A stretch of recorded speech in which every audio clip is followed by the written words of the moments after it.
Assalamualaikum warahmatullahi wabarakatuh.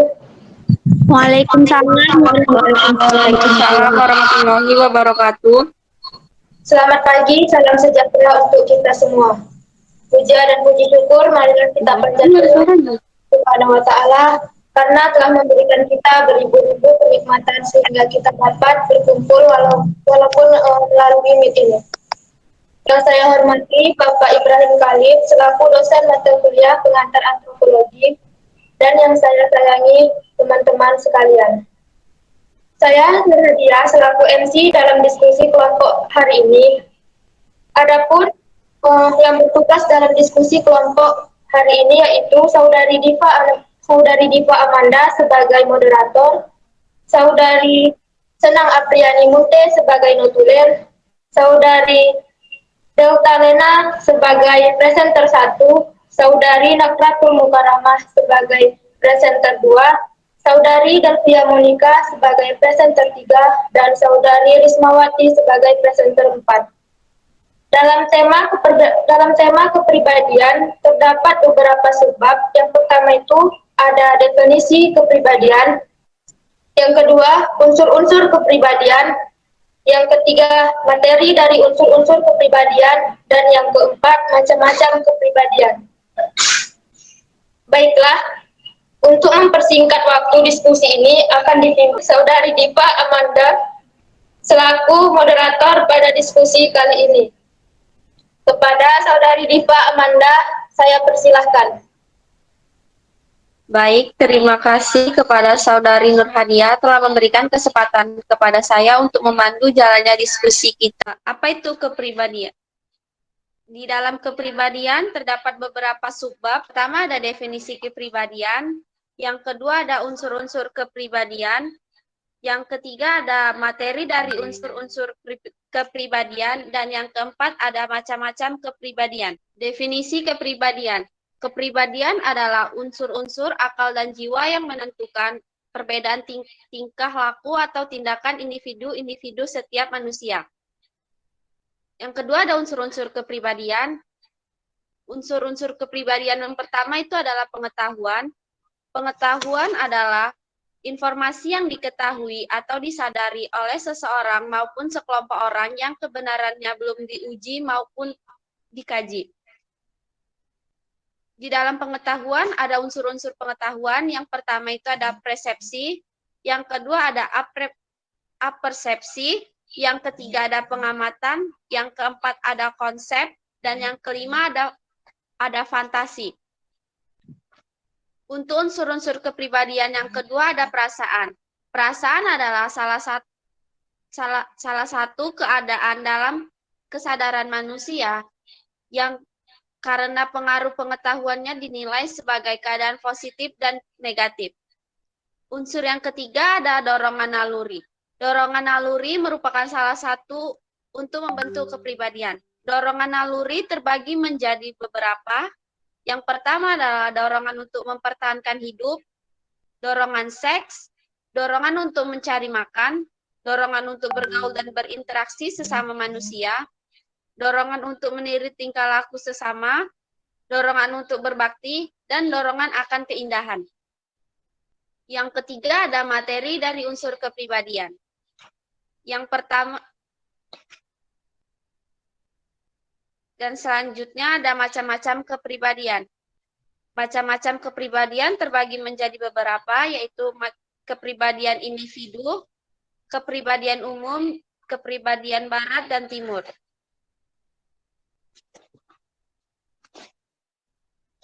Hatsu mengembangkan bahwa alam jiwa manusia sebagai makhluk sosial budaya itu ada 8 daerah yang berwujud seolah-olah seperti lingkaran konsentrikal. Lingkaran 7 dan 6 disebut daerah tidak sadar dan subsadar yang terdiri dari bahan pikiran dan gagasan yang terdesak ke dalam sehingga tidak disadari oleh individu yang bersangkutan. Untuk di lingkaran yang nomor 5, Hatsu menyebut kesadaran yang tidak dinyatakan.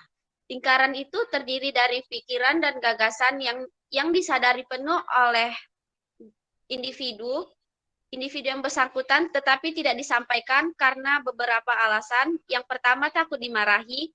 Yang kedua, sungkan. Yang ketiga, ia tidak mau ditertawakan.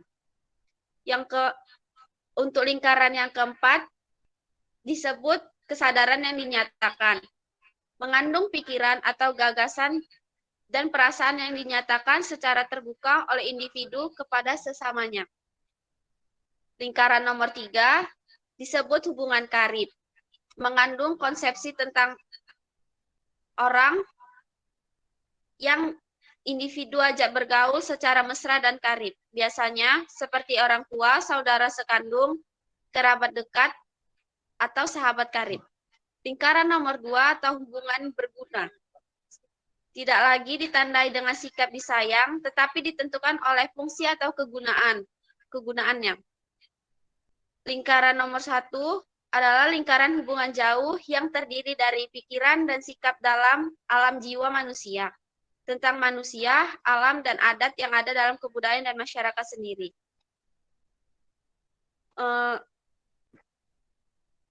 Untuk materi pertama itu akan dibawakan oleh presenter pertama, yaitu Delta Lenat. Materinya adalah definisi kepribadian. Materi kedua akan dibawakan oleh Saudari Nakhratul Mukarramah.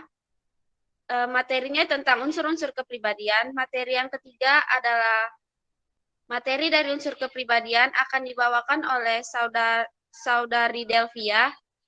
Dan materi yang keempat akan dibawakan oleh Saudari Rismat. Materinya adalah macam-macam kepribadian. Tanpa memperpanjang waktu lagi, saya akan kepada presenter 1 untuk mempresentasikan hasil diskusinya.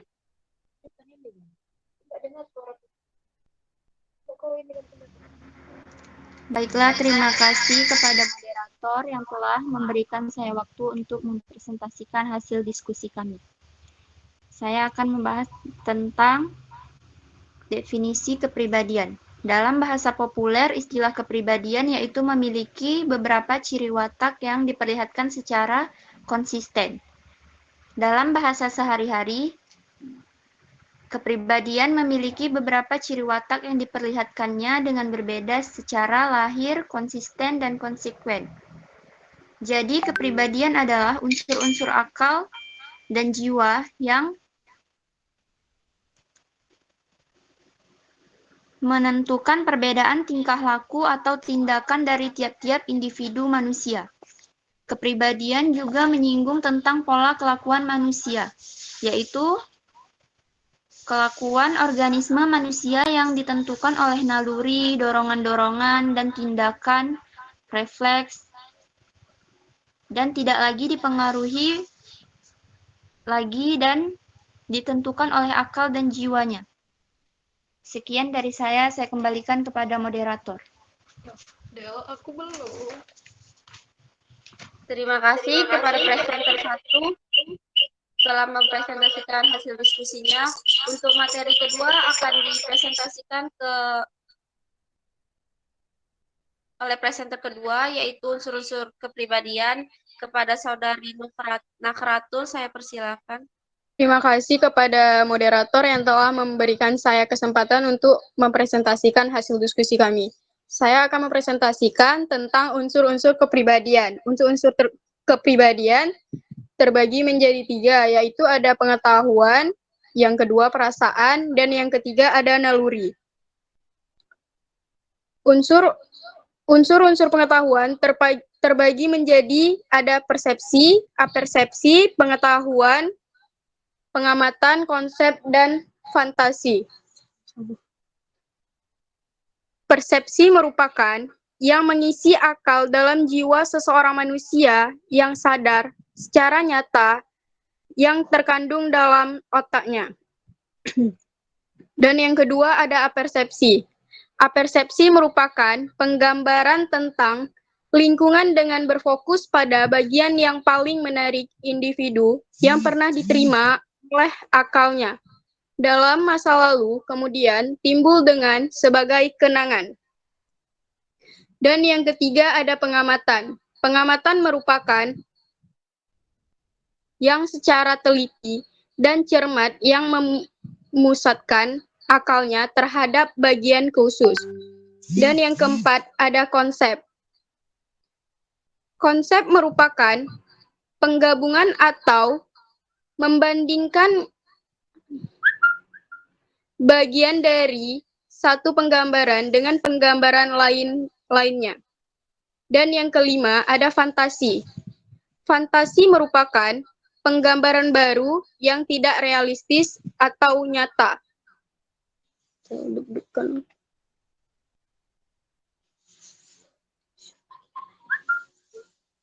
Dan unsur-unsur yang kedua ada perasaan.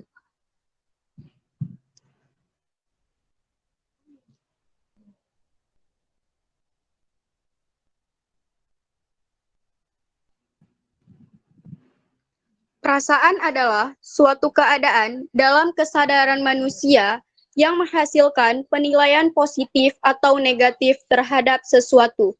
Bentuknya penilaiannya selalu bersifat subjektif karena lebih didasarkan pada pertimbangan manusia daripada rasional.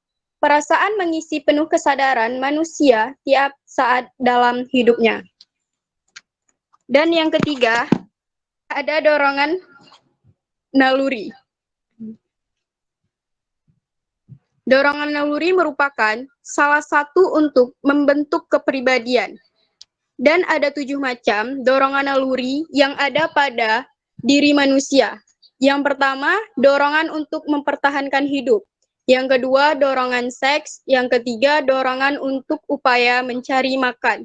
Yang keempat, dorongan untuk bergaul atau berinteraksi secara sesama manusia. Yang kelima, dorongan untuk meniru tingkah laku sesamanya. Dan keenam, dorongan untuk keindahan. Yang ketujuh, dorongan untuk berbakti. Sekian dari presentasi saya kembalikan kepada moderator. Baik, terima kasih kepada presenter kedua telah mempresentasikan hasil diskusinya. Untuk materi yang ketiga akan dipresentasikan oleh presenter ketiga yaitu Delvia. Kepada saudari Delvia, saya persilakan.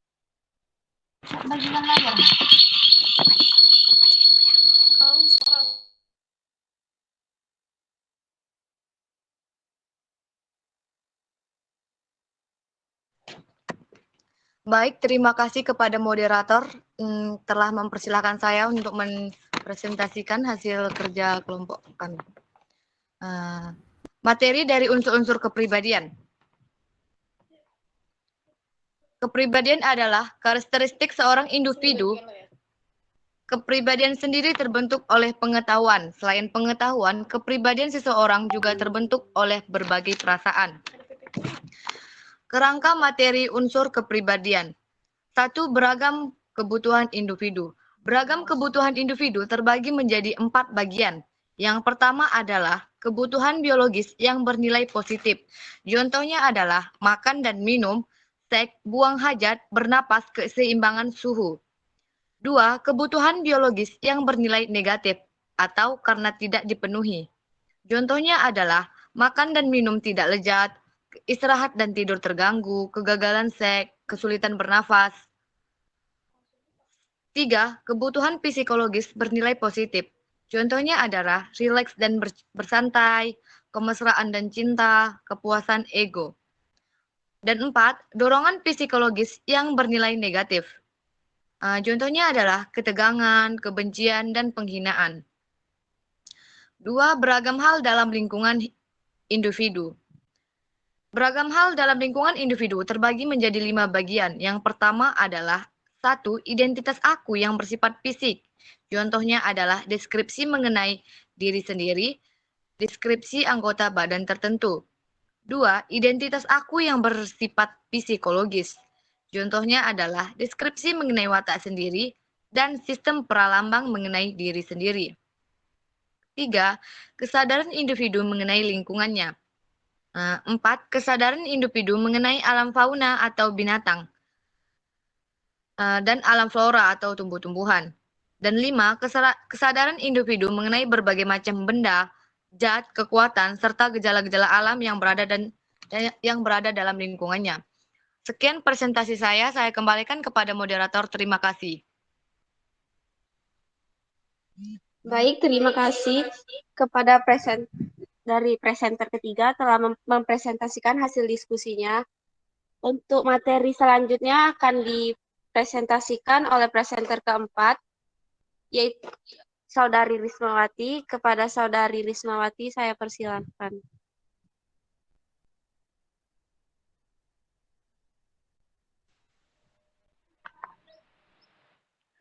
Baik, terima kasih kepada moderator telah memberhentikan saya. Macam-macam kepribadian itu terbagi menjadi 3. Macam-macam kepribadian individu, kepribadian umum, dan kepribadian barat dan kepribadian timur. Macam-macam kepribadian individu terbagi menjadi 4. Kebiasaan, adat, kepribadian, dan sistem sosial. Kebiasaan merupakan perbuatan yang dilakukan secara berulang-ulang dan memiliki tujuan. Adat adalah nilai atau norma, kaidah dan keyakinan dalam masyarakat, desa, dan masyarakat lainnya yang sudah dilakukan dipelihara sehingga masyarakat tersebut menyebutnya dengan adat. Kepribadian adalah ciri atau watak seseorang yang akhirnya menjadi identitas. Kepribadian itu terbentuk dari pengetahuan, perasaan, dengan naluri di setiap individu tersebut. Sistem sosial adalah hubungan antara unsur atau elemen di kehidupan masyarakat, meliputi tindakan masyarakat, lembaga sosial, nilai norma sosial yang bergerak dinamis. Yang kedua ada kepribadian umum. Kepribadian umum merupakan kepribadian yang biasanya mereka mendapatkan sesuatu deskripsi tentang watak atau kepribadian, pergaulan, penelitian terhadap kebudayaan suatu bangsa, dan deskripsi itu biasanya banyak berdasarkan kesan-kesan saja. Seorang ahli psikologi, Linto dan A. Cardi, melakukan penelitian terhadap penduduk kepulauan di bagian timur Polinesia suku bangsa Tania di bagian timur Pulau Magasta. Mereka menerapkan metode-metode psikologi dan menganalisis data psikologi. Hasilnya adalah buku terjudul. Dan yang terakhir ada kepribadian barat dan kepribadian timur. Dalam banyak tulisan tentang masyarakat kebudayaan, sering dibahas dengan perbedaan antara kepribadian manusia yang berasal dari kebudayaan barat dan kepribadian manusia dari kebudayaan timur. Itu tercantum dalam tulisan para sejarah kebudayaan, para pengarang karya sastra, dan para penyair Eropa Barat. Ketika penyair pandangan hidup manusia yang hidup dalam kebudayaan Asia seperti Islam, Hindu, Buddha, dan Cina yang lokasi geografisnya semua daerah timur Eropa.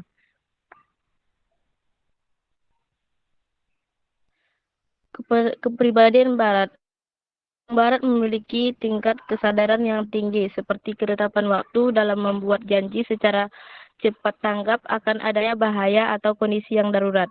Tidak jauh berdasarkan dengan timur yang biasanya tidak tepat waktu dan masih membiarkan tidak tangkap akan kondisinya bahaya atau darurat. Kepribadian orang timur memiliki sifat ramah tamah, gotong royong, kesopanan yang lebih baik dibandingkan dengan orang barat. Contohnya ya orang Indonesia yang sangat ramah menyambut kedatangan turis asing. Cukup sekian, saya kembalikan kepada moderator. Baik, terima kasih kepada presenter 4 telah mempresentasikan hasil diskusinya. Untuk presentasinya sudah selesai. Di sini kami membuka sesi tanya jawab. Kami membuat tiga sesi tanya jawab. Apakah ada yang ingin bertanya?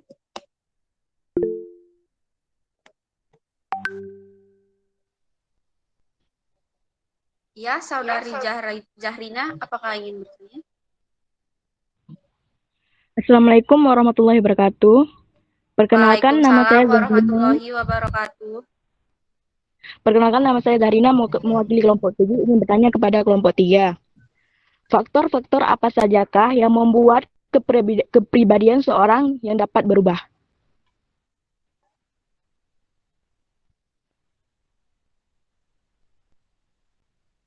Sekian.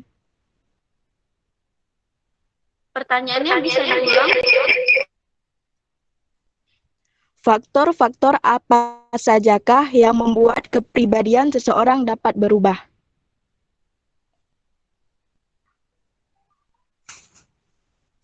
Ada lagi yang ingin bertanya? Atau sedikit materi sedikit kurang jelas bisa ditanyakan? Kedengeran nggak suaranya?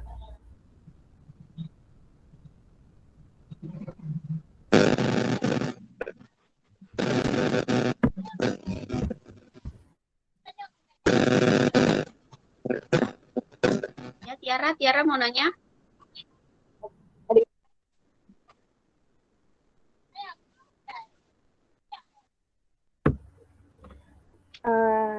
Iya, dengar nggak suaranya?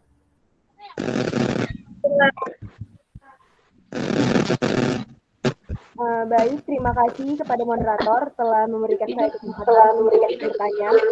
Saya Tiara Balita dari kelompok 1 ingin bertanya. Menurut Anda, apakah kegunaan dari kita mengetahui kepribadian kita sendiri dan juga mengetahui kepribadian orang lain?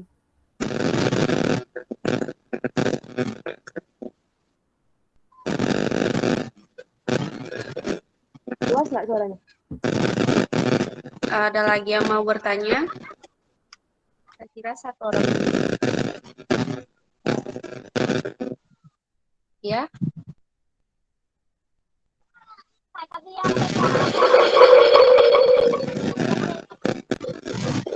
Saudari Nande, apakah ingin bertanya?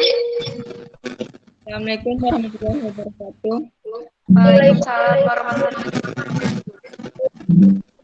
Tanda Francis dari kelompok. Apakah kepribadian seseorang itu bisa berubah? Jelaskan. Baik, untuk beberapa pertanyaan tadi akan kami jawab. Sebentar tadi. Dia enggak, dia faktor-faktor.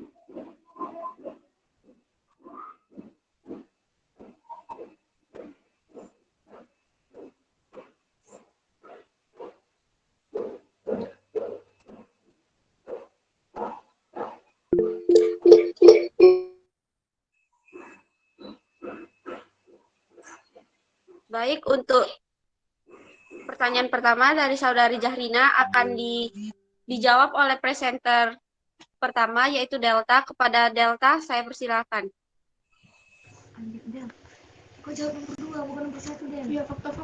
Baik, saya akan menjawab pertanyaan dari Jahrina.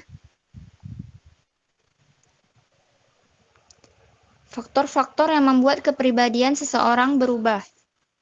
Adanya trauma atau peristiwa yang tak menyenangkan, adanya faktor pencetus seperti kecelakaan, tekanan, baik di lingkungan sosial, di sekolah, maupun di keluarga. Kondisi lingkungan yang membuat seseorang tidak nyaman. Sekian dari saya. Apakah dapat diterima? Sekian saya kembalikan kepada moderator.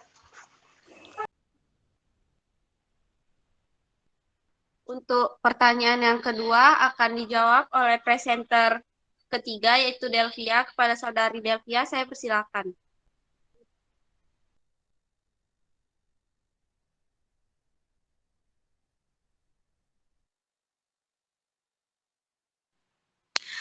Baik, terima kasih atas pertanyaannya. Apakah kepribadian dapat berubah? Jawabannya adalah dapat, karena setiap orang memiliki cara yang berbeda untuk merubah diri sendiri dan lingkungan sosialnya. Terima kasih. Saya kembalikan kepada moderator.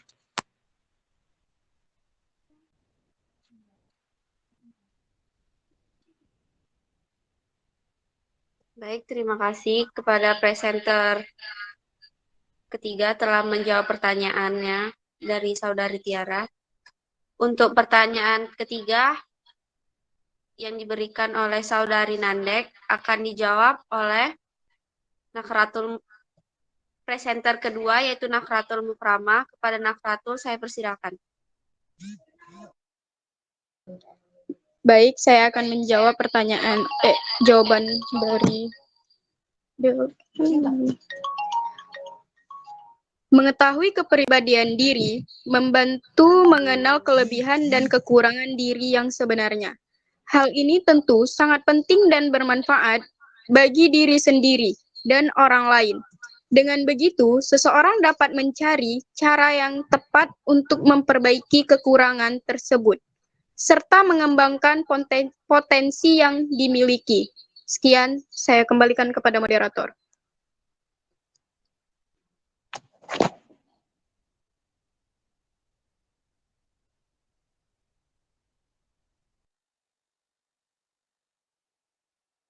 Baik, terima kasih kepada presenter kedua telah menjawab pertanyaan dari Saudara Nandek. Untuk kesimpulan dari diskusi ini, itu setiap individu akan mengalami yang namanya perubahan dalam kepribadian. Ada beberapa cara untuk mengubah, yaitu dengan meninggalkan kebiasaan lama dan menggantinya dengan kebiasaan baru, dan tetap fokus pada usaha yang ia lakukan. Terus ada beberapa faktor kepribadian dalam setiap individu yang dapat berubah. Pertama, adanya faktor trauma dari peristiwa yang tidak menyenangkan. Yang kedua, adanya faktor pencetus seperti kecelakaan, tekanan baik lingkungan sosial di sekolah maupun di keluarga. Yang ketiga, kondisi lingkungan yang membuat seseorang tidak nyaman. Sekian dari presentasi kami. Saya selaku moderator mengundurkan diri. Saya kembalikan kepada MC. Baiklah, terima kasih kepada Saudari Diva selaku moderator. Inilah hasil diskusi kami. Saya akhiri dengan Assalamualaikum warahmatullahi wabarakatuh. Waalaikumsalam warahmatullahi wabarakatuh. Terima kasih kepada moderator yang telah memberikan saya kesempatan untuk mempresentasikan hasil diskusi kami. Saya akan mempresentasikan tentang unsur-unsur kepribadian. Unsur-unsur kepribadian terbagi menjadi 3, yaitu ada pengetahuan, yang kedua perasaan, dan yang ketiga ada naluri. Unsur-unsur pengetahuan terbagi menjadi ada persepsi, apersepsi, pengetahuan, pengamatan, konsep, dan fantasi. Persepsi merupakan yang mengisi akal dalam jiwa seseorang manusia yang sadar secara nyata yang terkandung dalam otaknya. Dan yang kedua ada apersepsi. Apersepsi merupakan penggambaran tentang lingkungan dengan berfokus pada bagian yang paling menarik individu yang pernah diterima oleh akalnya dalam masa lalu, kemudian timbul dengan sebagai kenangan. Dan yang ketiga ada pengamatan. Pengamatan merupakan yang secara teliti dan cermat yang memusatkan akalnya terhadap bagian khusus. Dan yang keempat ada konsep. Konsep merupakan penggabungan atau membandingkan bagian dari satu penggambaran dengan penggambaran lainnya. Dan yang kelima ada fantasi. Fantasi merupakan penggambaran baru yang tidak realistis atau nyata.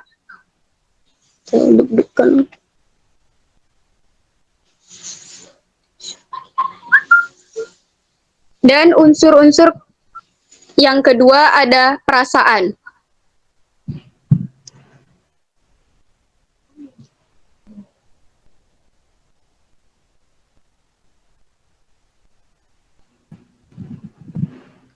Perasaan adalah suatu keadaan dalam kesadaran manusia yang menghasilkan penilaian positif atau negatif terhadap sesuatu. Bentuknya penilaiannya selalu bersifat subjektif karena lebih didasarkan pada pertimbangan manusia daripada rasional. Perasaan mengisi penuh kesadaran manusia tiap saat dalam hidupnya. Dan yang ketiga, ada dorongan naluri. Dorongan naluri merupakan salah satu untuk membentuk kepribadian. Dan ada 7 macam dorongan naluri yang ada pada diri manusia. Yang pertama, dorongan untuk mempertahankan hidup. Yang kedua, dorongan seks. Yang ketiga, dorongan untuk upaya mencari makan. Yang keempat, dorongan untuk bergaul atau berinteraksi secara sesama manusia. Yang kelima, dorongan untuk meniru tingkah laku sesamanya. Dan keenam, dorongan untuk keindahan. Yang ketujuh, dorongan untuk berbakti. Sekian dari presentasi saya kembalikan kepada moderator. Baik, terima kasih kepada presenter kedua telah mempresentasikan hasil diskusinya. Untuk materi yang ketiga akan dipresentasikan oleh presenter ketiga yaitu Delvia. Kepada saudari Delvia, saya persilakan.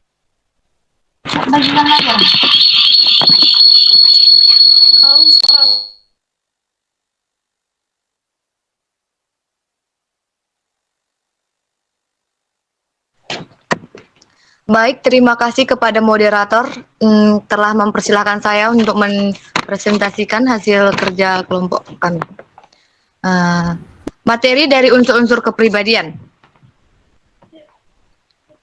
Kepribadian adalah karakteristik seorang individu. Kepribadian sendiri terbentuk oleh pengetahuan. Selain pengetahuan, kepribadian seseorang juga terbentuk oleh berbagai perasaan. Kerangka materi unsur kepribadian. 1. Beragam kebutuhan individu. Beragam kebutuhan individu terbagi menjadi 4 bagian. Yang pertama adalah kebutuhan biologis yang bernilai positif. Contohnya adalah makan dan minum, seks, buang hajat, bernapas, keseimbangan suhu. 2. Kebutuhan biologis yang bernilai negatif atau karena tidak dipenuhi. Contohnya adalah makan dan minum tidak lezat, istirahat dan tidur terganggu, kegagalan seks, kesulitan bernafas. 3. Kebutuhan psikologis bernilai positif. Contohnya adalah rileks dan bersantai, kemesraan dan cinta, kepuasan ego. Dan 4. Dorongan psikologis yang bernilai negatif. Contohnya adalah ketegangan, kebencian, dan penghinaan. 2. Beragam hal dalam lingkungan individu. Beragam hal dalam lingkungan individu terbagi menjadi 5 bagian. Yang pertama adalah 1. Identitas aku yang bersifat fisik. Contohnya adalah deskripsi mengenai diri sendiri, deskripsi anggota badan tertentu. 2. Identitas aku yang bersifat psikologis. Contohnya adalah deskripsi mengenai watak sendiri dan sistem pralambang mengenai diri sendiri. 3. Kesadaran individu mengenai lingkungannya. 4. Kesadaran individu mengenai alam fauna atau binatang. Dan alam flora atau tumbuh-tumbuhan. Dan 5. Kesadaran individu mengenai berbagai macam benda, zat, kekuatan, serta gejala-gejala alam yang berada dalam lingkungannya. Sekian presentasi saya kembalikan kepada moderator. Terima kasih. Baik, terima kasih kepada presenter ketiga telah mempresentasikan hasil diskusinya. Untuk materi selanjutnya akan dipresentasikan oleh presenter keempat, yaitu Saudari Rismawati. Kepada Saudari Rismawati, saya persilahkan.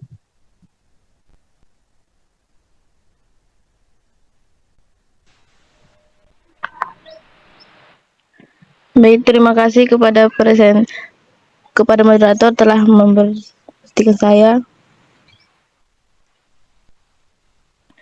Macam-macam kepribadian itu terbagi menjadi 3. Macam-macam kepribadian individu, kepribadian umum, dan kepribadian barat dan kepribadian timur. Macam-macam kepribadian individu terbagi menjadi 4. Kebiasaan, adat, kepribadian, dan sistem sosial. Kebiasaan merupakan perbuatan yang dilakukan secara berulang-ulang dan memiliki tujuan. Adat adalah nilai atau norma, kaidah dan keyakinan dalam masyarakat, desa dan masyarakat lainnya yang sudah dilakukan dipelihara sehingga masyarakat tersebut menyebutnya dengan adat. Kepribadian adalah ciri atau watak seseorang yang akhirnya menjadi identitas. Kepribadian itu terbentuk dari pengetahuan, perasaan dengan naluri di setiap individu tersebut. Sistem sosial adalah hubungan antara unsur atau elemen di kehidupan masyarakat, meliputi tindakan masyarakat, lembaga sosial, nilai norma sosial yang bergerak dinamis. Yang kedua ada kepribadian umum. Kepribadian umum merupakan kepribadian yang biasanya mereka mendapatkan sesuatu deskripsi tentang watak atau kepribadian, pergaulan, penelitian terhadap kebudayaan suatu bangsa, dan deskripsi itu biasanya banyak berdasarkan kesan-kesan saja. Seorang ahli psikologi, Linto dan A. Cardi, melakukan penelitian terhadap penduduk kepulauan di bagian timur Polinesia suku bangsa Tania di bagian timur Pulau Magasta. Mereka menerapkan metode-metode psikologi dan menganalisis data psikologi. Hasilnya adalah buku terjudul. Dan yang terakhir ada kepribadian barat dan kepribadian timur. Dalam banyak tulisan tentang masyarakat kebudayaan, sering dibahas dengan perbedaan antara kepribadian manusia yang berasal dari kebudayaan barat dan kepribadian manusia dari kebudayaan timur. Itu tercantum dalam tulisan para sejarah kebudayaan, para pengarang karya sastra, dan para penyair Eropa Barat.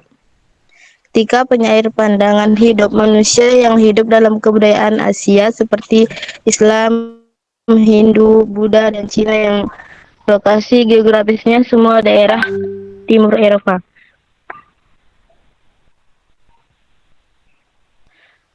Kepribadian barat. Barat memiliki tingkat kesadaran yang tinggi, seperti ketetapan waktu dalam membuat janji secara cepat tanggap akan adanya bahaya atau kondisi yang darurat. Tidak jauh berdasarkan dengan timur yang biasanya tidak tepat waktu dan masih membiarkan tidak tangkap akan kondisinya bahaya atau darurat. Kepribadian orang timur memiliki sifat ramah tamah, gotong royong, kesopanan yang lebih baik dibandingkan dengan orang barat. Contohnya ya orang Indonesia yang sangat ramah menyambut kedatangan turis asing.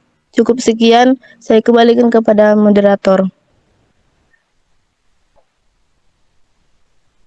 Baik, terima kasih kepada presenter 4 telah mempresentasikan hasil diskusinya.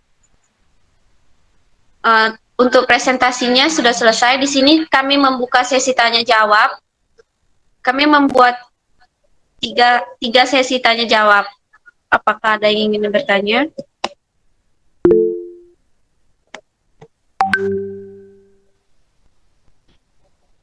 Ya, Saudari Jahrina, apakah ingin bertanya? Assalamualaikum warahmatullahi wabarakatuh. Perkenalkan nama saya warahmatullahi wabarakatuh. Perkenalkan nama saya Zahrina, mewakili kelompok 7, ingin bertanya kepada kelompok 3. Faktor-faktor apa sajakah yang membuat kepribadian seorang yang dapat berubah?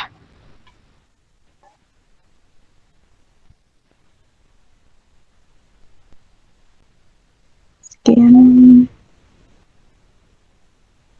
Pertanyaannya bisa diulang?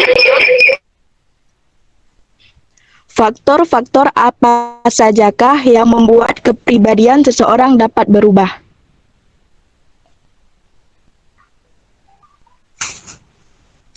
Ada lagi yang ingin bertanya? Atau sedikit kurang jelas bisa ditanyakan? Kedengeran nggak suaranya? Ya,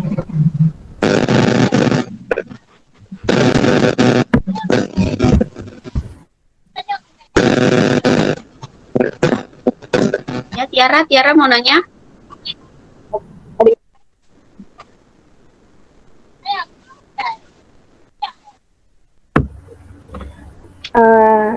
Iya, dengar nggak suaranya?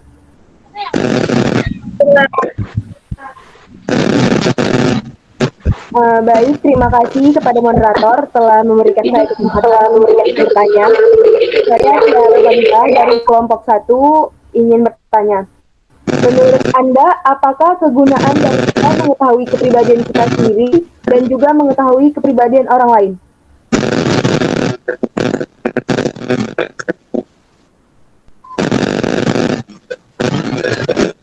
Jelas nggak suaranya? Ada lagi yang mau bertanya? Saya kira satu orang. Ya.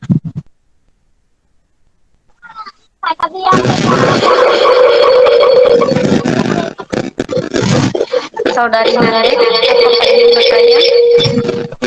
Assalamualaikum warahmatullahi wabarakatuh. Waalaikumsalam warahmatullahi wabarakatuh. Saya Tanda Francis dari kelompok.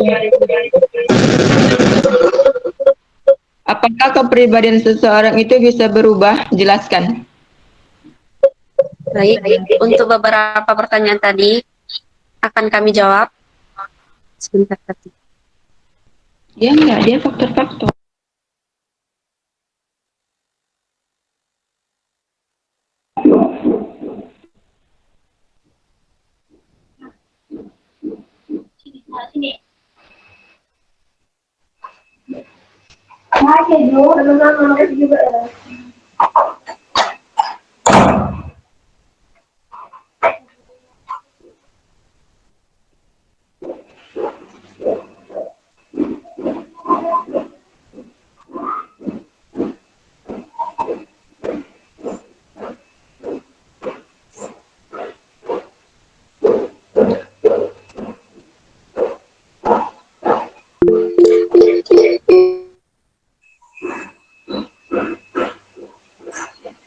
Baik, untuk pertanyaan pertama dari Saudari Jahrina akan dijawab oleh presenter pertama, yaitu Delta. Kepada Delta, saya persilakan.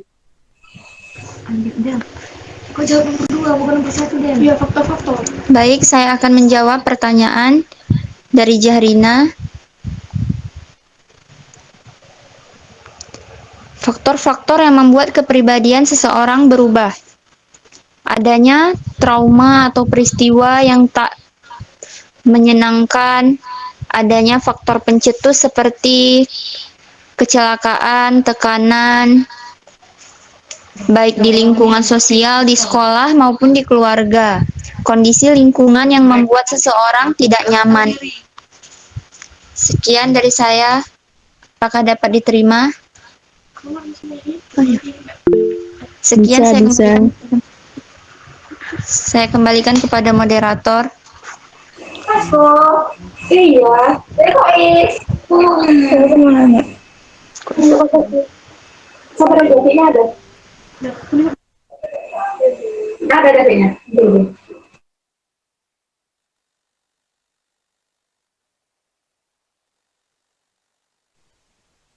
Iya, dia apa mau disanggah? Ya baik, saya ingin bertanya, apakah kepribadian setiap individu itu berubah?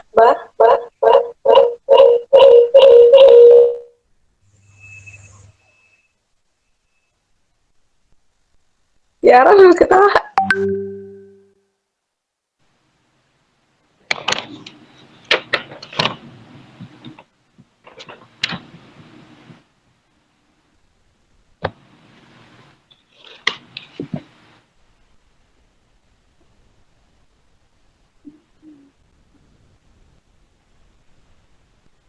Untuk pertanyaan yang kedua akan dijawab oleh presenter ketiga, yaitu Delvia. Kepada Saudari Delvia, saya persilakan.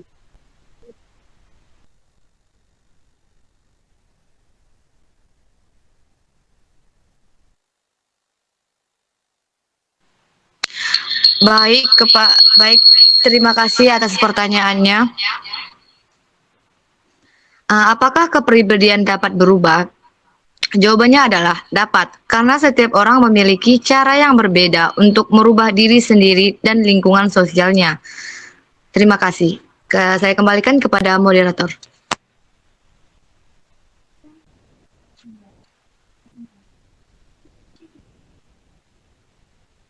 Baik, terima kasih kepada presenter ketiga telah menjawab pertanyaannya dari Saudari Tiara.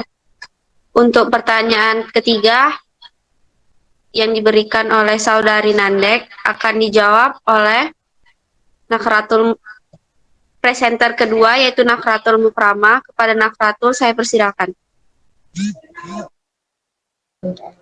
Baik, saya akan menjawab jawaban dari mengetahui kepribadian diri, membantu mengenal kelebihan dan kekurangan diri yang sebenarnya. Hal ini tentu sangat penting dan bermanfaat bagi diri sendiri dan orang lain. Dengan begitu, seseorang dapat mencari cara yang tepat untuk memperbaiki kekurangan tersebut, serta mengembangkan potensi yang dimiliki. Sekian, saya kembalikan kepada moderator.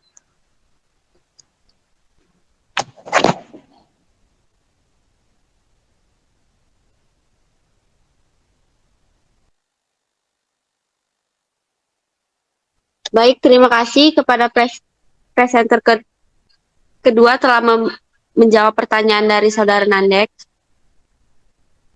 Untuk kesimpulan dari diskusi ini, itu setiap individu akan mengalami yang namanya perubahan dalam kepribadian. Ada beberapa cara untuk mengubah, yaitu dengan meninggalkan kebiasaan lama dan menggantinya dengan kebiasaan baru, dan tetap fokus pada usaha yang ia lakukan. Terus ada beberapa faktor kepribadian dalam setiap individu yang dapat berubah. Pertama, adanya faktor trauma dari peristiwa yang tidak menyenangkan. Yang kedua, adanya faktor pencetus seperti kecelakaan, tekanan baik lingkungan sosial di sekolah maupun di keluarga. Yang ketiga, kondisi lingkungan yang membuat seseorang tidak nyaman. Sekian dari presentasi kami. Saya selaku moderator mengundurkan diri. Saya kembalikan kepada MC. Baiklah, terima kasih kepada Saudari Diva selaku moderator. Inilah hasil diskusi kami. Saya akhiri dengan Assalamualaikum warahmatullahi wabarakatuh. Waalaikumsalam. Waalaikumsalam warahmatullahi wabarakatuh.